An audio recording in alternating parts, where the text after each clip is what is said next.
So there is this really familiar, almost, scripted ritual in the corporate Oh, world. yeah. The 2 weeks notice. Exactly. One of your absolute best, most reliable employees just walks into your office and hands in their resignation. And the manager is like totally shocked. Right. And then HR conducts that really polite, sterile exit interview. Yeah. The employee smiles, says they found a quote unquote better opportunity or they want career growth, and everyone just moves on. But the mission for our deep dive today is to uncover the hidden psychological reasons why top performing employees actually quit. Because, spoiler alert, it is almost never about what they tell you in that exit interview. It really isn't. I mean, it's almost always a cover story.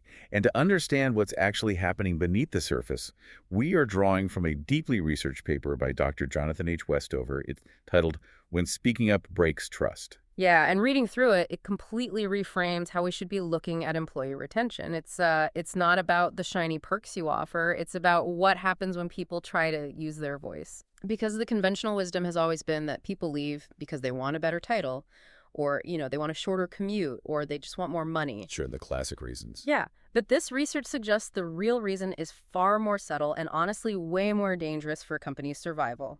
So, okay, let's unpack this. If we strip away the polite fiction of the exit interview, what is actually driving this quiet exodus? Well, to get to the root of it, the research synthesizes 3 distinct areas of organizational psychology. So we're looking at organizational justice, psychological safety, and employee voice. Right. What we see when we combine these is that departure decisions absolutely do not happen in a vacuum. They are the final result of, cumulative experiences of invalidation. When an employee's voice is consistently suppressed or dismissed over a long period, it just systematically destroys their desire to stay. Oh, wait. Before we go further, what does organizational justice actually look like? Like on a random Tuesday at the office, is that just HR speak for everyone playing fair? That's a great question. No, organizational justice isn't about, legal justice. It's about the perceived fairness of everyday workplace interactions. Okay. Perceived fairness. Exactly. It's the feeling that resources are distributed fairly, that decision-making processes are transparent, and that you are treated with interpersonal respect. So, like, an example would be what? Like when you raise a valid concern about a broken software tool, and your manager actually listens, instead of dismissing you as a complainer, that is organizational justice in action. Okay, that makes a lot of sense. So let's dismantle this myth of the sudden resignation. We've all seen it. A high performer quits, and the prevailing narrative in the office is, wow, that came out of nowhere. But the paper is incredibly clear that turnover is almost never spontaneous. Right. It never is. Employees move through highly predictable stages long before they draft that resignation email. They usually start with initial enthusiasm for the role. Over time, they begin to notice inefficiencies, or they have growing concerns about the culture. And when they try to voice those concerns and are repeatedly dismissed, they eventually hit what researchers call a threshold event. A threshold event. Right. It is only after that specific event that they begin actively searching for a new job. The critical takeaway here is that employees don't really leave jobs, they leave relationships. And those relationships break down because trust erodes and they feel fundamentally unheard. But wait, I have to stop you there and push back a bit. Because if you ask anyone on the street why they left their last job, they're probably going to say, show me the money. Sure. I mean, if a competitor offers someone a 30% raise, they are leaving, even if they absolutely love their manager and their team. We can't just ignore the financial reality. People have mortgages to pay. And you definitely shouldn't ignore it. The research certainly doesn't claim that compensation is irrelevant. Pay and benefits are what get people in the door. They establish that baseline of fairness we were just talking about. Right. But here's the distinction we have to make. Leaving for an undeniable leap in career growth or life-changing money is very, very different from the quiet, agonizing exodus of people who are desperate to escape a toxic environment. So money is the baseline, but it's not the glue. Exactly. What the data consistently demonstrates is that compensation complaints in exit interviews are often just a surface-level symptom, not the root disease. Wow. Okay. If an employee feels deeply valued, heard, and trusted to do their job, they will often weather periods of stagnant pay or heavy workloads. But when the psychological contract, which is the unwritten, implicit mutual expectation of respect between an employer and an employee, when that is fractured, no realistic amount of money will keep them long-term. It almost feels like a game of Jenga. I mean, to a manager who isn't paying close attention, a resignation looks like the whole tower just spontaneously collapsing out of nowhere. Right, because they didn't see the 20 individual blocks that were pulled out before that moment. Exactly. Every time an employee's idea is dismissed in a brainstorm, you pull a block out. Every time an urgent email about a broken process goes unanswered for 3 weeks, you pull another block out. Yep. So that threshold event the research mentions, it usually isn't some massive dramatic blowout in a boardroom. It's just that final minor block being pulled out that causes the entire tower of trust to collapse. That is the perfect way to visualize it, and it really highlights how insidious this process is. Trust doesn't usually shatter in one dramatic moment. It erodes through repeated small betrayals. Small betrayals, wow. Yeah, when an employee raises a concern and is met with defensiveness, they silently update their mental model of the organization. They realize, oh, my voice doesn't actually matter here. Which makes me wonder, if the trust is completely gone, why do they stick around and stay quiet? Why not just yell on the way out and tell management exactly what's broken? Because it's not worth the risk. We really need to understand what kind of intelligence companies are losing when people choose silence. Well, the amount of lost intelligence is staggering. Wow. The paper actually notes that 85% of employees report having significant concerns or ideas that they intentionally hesitate to share with leadership. Wait, 85%? 85%. That is a massive blind spot for leadership. I mean, that's almost everyone. It's enormous. And to fully grasp what's hiding in that 85%, the research distinguishes between two specific types of voice. Okay.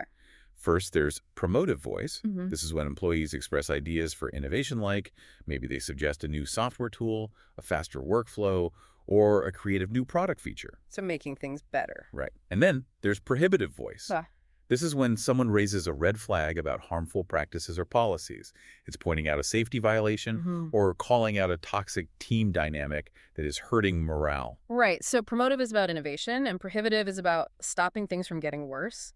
But both require the employee to feel safe enough to actually speak up. Precisely. And when they don't feel safe, when they perceive that speaking up carries a personal risk, like being embarrassed in a meeting, labeled a troublemaker, or passed over for a promotion, they engage in what psychologists call defensive silence. Defensive silence. Think about your own experiences for a second listening to this. Have you ever sat in a meeting, noticed a massive flaw in a project plan, did the mental math on how your boss would react, and just decided it wasn't worth the headache to point it out? That is defensive silence. And it is completely intentional. It isn't just forgetting to mention something, you know. It is the calculated withholding of relevant information to protect oneself. Okay, here's where it gets really interesting, because a lot of executives will hear this and say, wait, we do an annual engagement survey, we have a virtual suggestion box on the intranet, we listen. But there is a massive chasm between a mechanical feedback system and the actual psychological experience of feeling validated, isn't there? There is a world of difference. Filling out a survey is just a mechanical compliance task. Yeah. Feeling heard means you genuinely believe that the decision makers understand your perspective, even if they ultimately disagree with it, and that your participation actually factored into the outcome. Right. And the tragedy is that the very structure of most organizations actively works against that feeling of validation. Because of the hierarchy. Exactly. What's fascinating here is how hierarchical distance strongly amplifies defensive silence.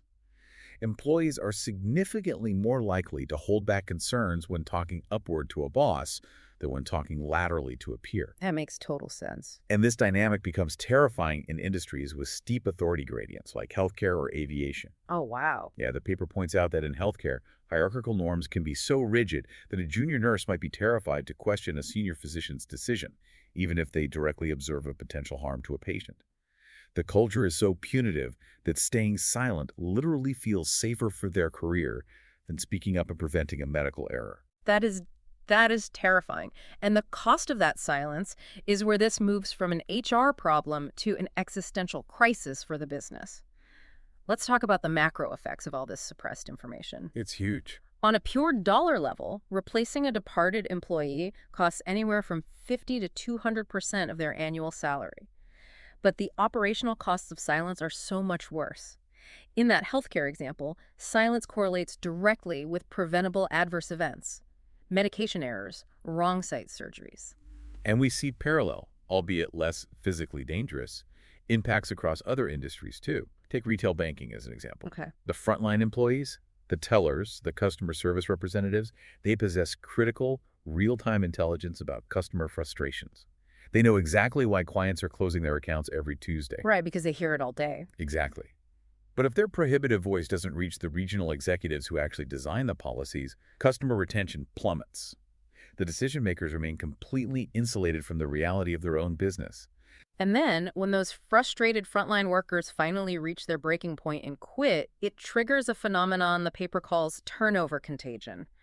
I found this fascinating. It's so common. Departures tend to cluster. When a highly respected, high-performing employee finally leaves, it sends a massive, undeniable signal to everyone else on the floor. It effectively says, this organization does not value top talent, and that triggers an accelerating exodus. You don't just lose one great person. You lose the 4 people who looked up to that person. That's the contagion effect in action. And we can't ignore the people who don't leave either. For the employees who stay trapped in a voice-suppressive environment, the psychological toll is devastating. The research discusses the concept of moral injury. Let's unpack that a bit. What exactly is happening in someone's brain when they experience moral injury? It is the deep internal psychological distress that occurs when you are forced to act against your own core values just to maintain your employment. Yeah, it's the cognitive dissonance of knowing a process is actively harming clients, or knowing a product is fundamentally flawed, but having learned the hard way that speaking up will only get you punished. You go home on Friday, and it ruins your weekend because you are actively participating in a system you know is broken. The emotional exhaustion of living in that state completely destroys job satisfaction. You know, reading through the source material, I couldn't help but think about the incredible hypocrisy we often see in the tech sector regarding this. Oh, absolutely. You have all these Silicon Valley companies that loudly preach about radical transparency and disruptive innovation. They have the open plan offices and the ping pong tables to prove how casual and flat their hierarchy is. But behind closed doors, when it actually matters, they still rely on incredibly rigid top-down decision-making. There is this massive gap between the values they espouse on their career page and the actual reality employees experience day to day. If we connect this to the bigger picture, when you look at how employees react to that hypocrisy, it makes perfect sense why innovation stalls in those environments. Employees are highly rational actors. Right. When they try to use their promotive voice to suggest a brilliant new idea, and they learn that speaking up just earns them more unpaid work or gets them labeled not a team player because they dare to challenge the status quo, they will systematically withdraw their discretionary effort. They just start quiet quitting. Exactly. They will do the bare minimum required by their job description to avoid getting fired, and absolutely nothing more. The passion is just gone. Okay, so we know the immense financial and psychological costs of this silence. The obvious question is, how do organizations actually fix this? Because as we've established, installing a wooden suggestion box in the break room isn't going to change human psychology. Definitely not. When you look at world-class organizations that have successfully tackled this, they don't just ask for feedback. They fundamentally re-engineer how they listen. Let's dive into the playbook, the research outlines. It really comes down to operationalizing psychological safety. And the paper gives a fantastic case study with Microsoft. Okay. When Satya Nadella took over as CEO in 2014, Microsoft was somewhat notorious for internal competition and a highly punitive culture regarding failure. Nadella deliberately set out to shift the culture to a growth mindset. But he didn't just send out a company-wide memo. Leaders were actively, rigorously trained to change their default conversational responses. Like what? Well, when a major project failed, instead of interrogating the team by asking who is responsible for this, they were trained to ask, what can we learn from this? That is a massive shift. I mean, just changing that one pronoun from who to what completely removes a personal threat. It changes the calculus of speaking up from a risk of being fired to an opportunity for team learning. Exactly. It removes the defensive posture. And speaking of removing defensiveness, Pixar is another brilliant example of leader capability development. Pixar famously uses what they call brain trust meetings. Right, I've heard of these. Yeah, directors show their raw, messy works in progress to their colleagues for incredibly candid critique. Which sounds absolutely terrifying for the director. It would be. But Pixar explicitly trains their leaders on how to receive that feedback without ego. They are taught specific techniques to separate a helpful critique of the movie from a personal attack on their competence as a filmmaker. They teach them that you are not your film. Exactly. And that is incredibly hard to do. Hmm. Human beings naturally get defensive when their work is challenged. Pixar recognized that if you want honest feedback, you have to train the people receiving it to not bite the heads off the people giving it. That makes total sense. Another intervention the paper highlights is how organizations handle recognition. The Cleveland Clinic implemented a program called Caregiver Celebrations. It Yeah. functions as a rapid peer-to-peer recognition system. But what makes it so relevant to our deep dive is that they intentionally use it to reward very specific behaviors, namely being helpful and raising safety concerns. Right. They tied recognition directly to prohibitive voice. By publicly celebrating a nurse or a technician who spots a safety hazard, they prove tangibly that giving voice is deeply valued by the institution, not just tolerated as an annoyance. Then you have participatory decision-making. I love the Patagonia example here. When Patagonia made the strategic decision to transition their entire supply chain to organic cotton, which was a massive, incredibly expensive logistical shift, they didn't just have 5 executives make the call in a boardroom and dictate it downward. No, they didn't. And they didn't just send out a survey monkey to take the temperature of the staff. They actually integrated their frontline retail and warehouse workers into the research and design of the transition. And by bringing those workers into the room, they proved that frontline insight actually matters when making major strategic moves. It validates the employee's voice in a way that a survey never could. And the final piece of this playbook is about governance. How do you actually hold leaders accountable for listening? Bridgewater Associates, the massive investment firm, uses something called an issue log system. It operates on radical transparency. Anyone in the company, regardless of rank, can log an issue about anything or anyone. But the brilliance of the Bridgewater system isn't just the log itself.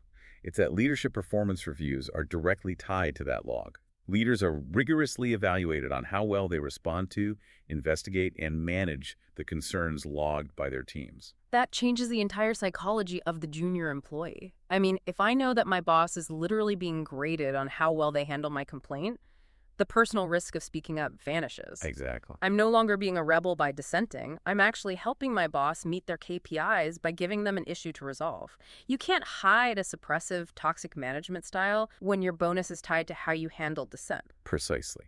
It institutionalizes voice. It makes listening a measurable job requirement rather than just a soft skill.